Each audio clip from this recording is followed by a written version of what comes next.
Ladies and gentlemen, good evening. It is my hope and prayer that this video is actually going to find you guys in good health. Personally, I'm fine, but a very sad man tonight. Two people lost their lives in Kisumu today.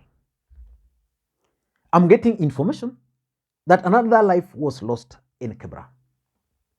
And of course, you all witnessed with your own eyes the invasion of Uhuru Kenyatta's farm in Ruiru. As we speak, that farm has been set ablaze. It's on fire. I'm also getting credible information that the goons Raila Odinga talked about yesterday have actually set a mosque on fire in Kibra with the intention of creating friction between various communities within Kibra.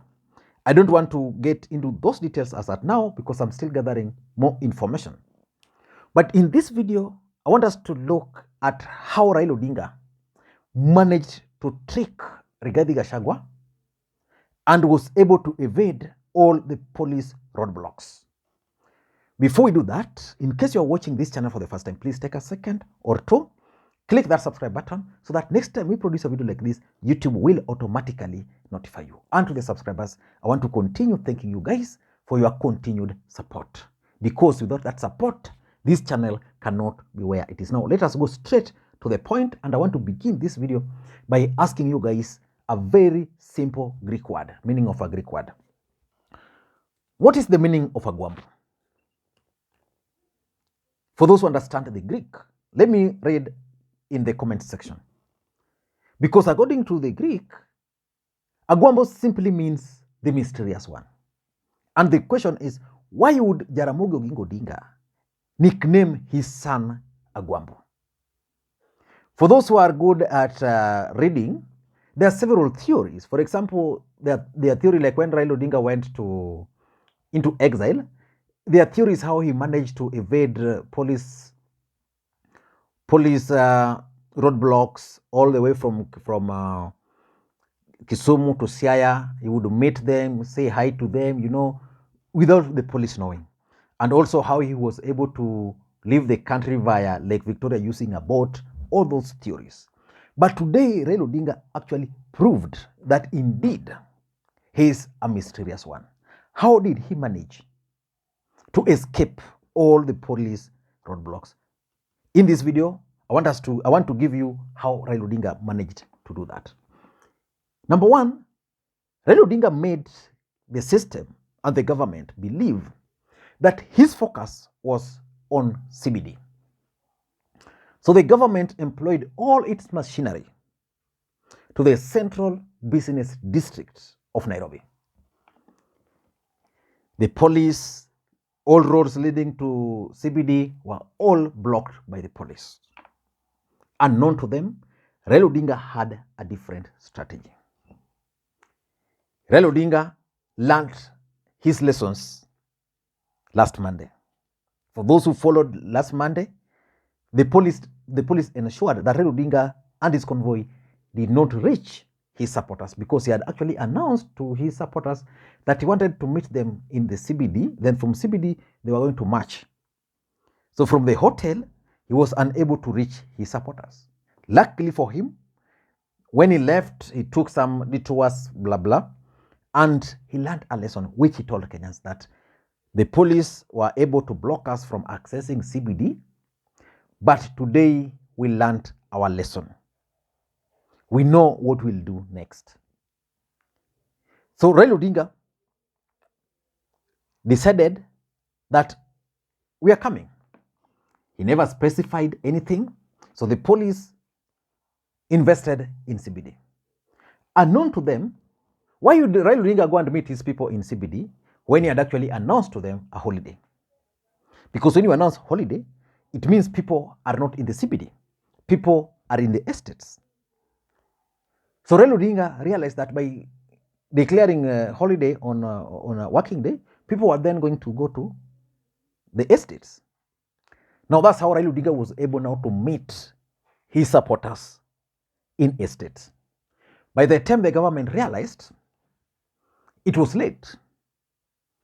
The crowd are already built up, so there was no way they could disrupt. They tried all possible methods. The crowd could not let them. So that was his first strategy. Number two, misleading phone signals. Let me tell you how Edwin Sifuna was able to reach Nairobi from Mombasa yesterday. Edwin Sifuna, there were plans to arrest Edwin Sifuna at the airport.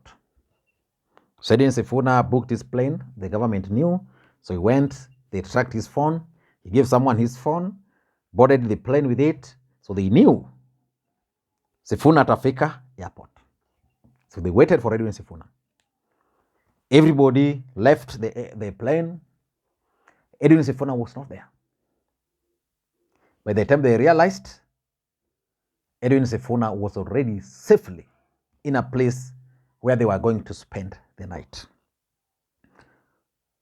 Raila Odinga's phones and other Azimio principal phones, their signals were in Eastlands. Yeah? And that's where these guys focused on, that Raila Odinga today was going to emerge from Eastlands because their phone signals Eastlands. So they blocked all the roads, and strategically, Raila Odinga also ensured that places like Mathare, those other places, there were actions in the morning. So they invested. When is he leaving? They could see the signal of the phones leaving. Yeah, so by the time they realized, Raila Odinga, it was late for them. It was late for that water cannon and the rest to be mobilized to where they were. So Raila Odinga was able to leave where he was in Lavington, the place they were, moved around. And of course, they were also able to use different vehicles, not the normal ones these guys are used to. The third strategy they used, which I think was a very big mistake on the part of Makau Mutua, and how many people here believe that Makau Mutua is reckless around Raila Odinga and that he should be kicked out? Raila Odinga was able to tap police signals. And that's why he's a Guambo. And let me just share with you what Dennis Itumbi posted, which I think could just be an excuse. This is what Itumbi posted. That DG Sam Teris tells me the Hustler Nation Intelligence Bureau agents are reporting that, number one, Ting has police communications radio. Number two, operations compromised. Number three, that because of that, they are able to move and act on police communications. And number four, the Hustler Nation Intelligence Bureau has shared the information with the police for necessary action. It is so declassified. I don't know, because the truth of the matter is that nobody shared this intelligence with the Hustler Nation. The truth of the matter is that Makau Mutua shared this thing on Twitter. And by the time Itumbi was making this kind of weird allegations due intelligence from Hustler Intelligence, they were already outside there. Raila Odinga supporters were already mad with not Alfred Mutua really, but with Makau Mutua. So basically, Raila Odinga was able to tap into phone communications. So the police were giving directives here. He was listening, So he was heading here. He knew these guys are planning. Oh, they are saying, okay, Raila metoka huko. He's going to go use that route, lock it. He's going to use this route, block it. Then Raila Odinga sneaks through another route. Oh, he has turned right. Guys, follow him. Prepare the other side. By the time they realized, Raila had gone. That's the real Agwambo. The fourth strategy which Raila Odinga used is human shield.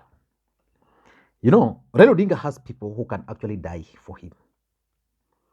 And the reason why these guys then decided to withdraw the water cannons, because they were being rendered useless. By the way, let me tell you a story of water cannon, what happened in Kisumu in, I think it was in 2017. Now, these water cannons were released on the streets to just deal with Azimio supporters in Kisumu. I was there in 2017. Now, it rained that day. Not much really, but there were elements of rain. So people were demonstrating. And then there was some ditch because the road had not been completed. Those who know Kisumu, Mamboleo Road, yeah? So at some point, this water cannon was really pushing people because they didn't want people in Kondele, so they were pushing people.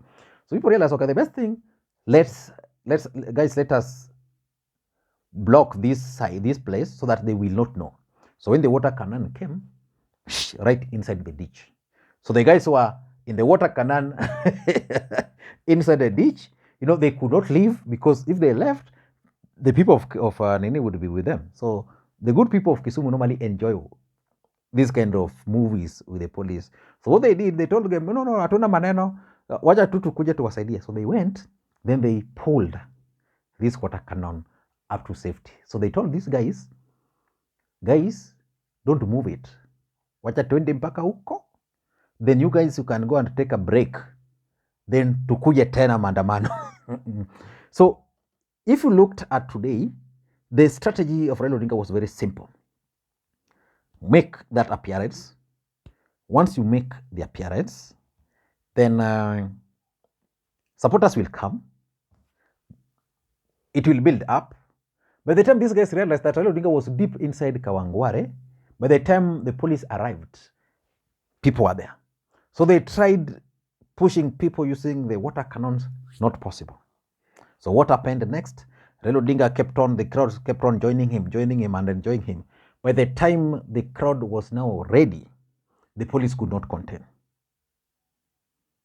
Yeah? And Raila Odinga is normally trying so hard to operate within the constitution. So by 6, usually, there's a way they normally break, because I've been with them, there's a way they normally break from the crowd. So when they reached Langata Road, they wanted to break from the crowd. So they left the crowd, hizo magari zikaanza mbio. That's when these guys attempted something on winning. And Raila Odinga and the team left peacefully. So they were able to use the human shield to evade the police. So the police could do nothing. You have police with water cannon and, there's nothing they could do.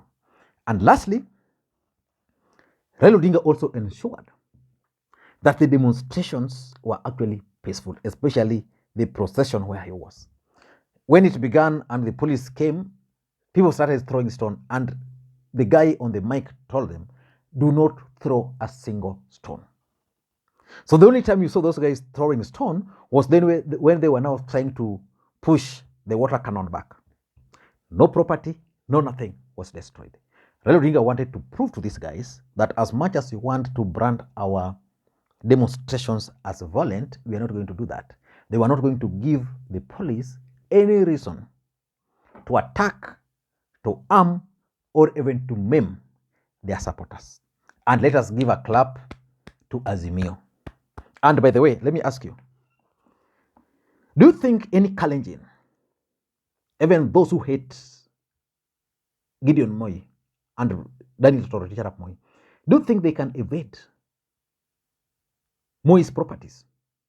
Let's just ask ourselves, do you think any Kalenjin can evade, not evade really, can attack? For me, no way. For Raila Odinga family, nobody will attempt to attack.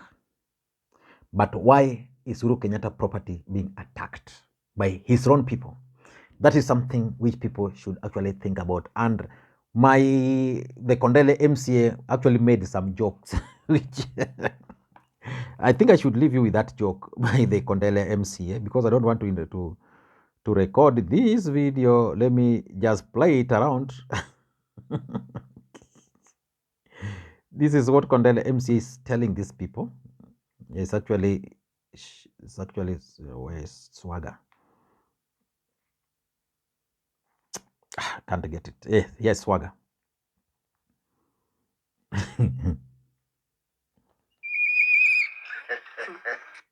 Rigiji bana, you can do better than that bana. Nakwambia Wakenya wote wako na njaa. si Wajaluo, si Wakikuyu, si Wakalenjin, kila mtu Kenya ako na njaa. Sasa umeona Wakikuyu wamebeba kondoo wamebeba kondoo kwa shingo. My friend, kila mtu ako na njaa kijiji, kila mtu.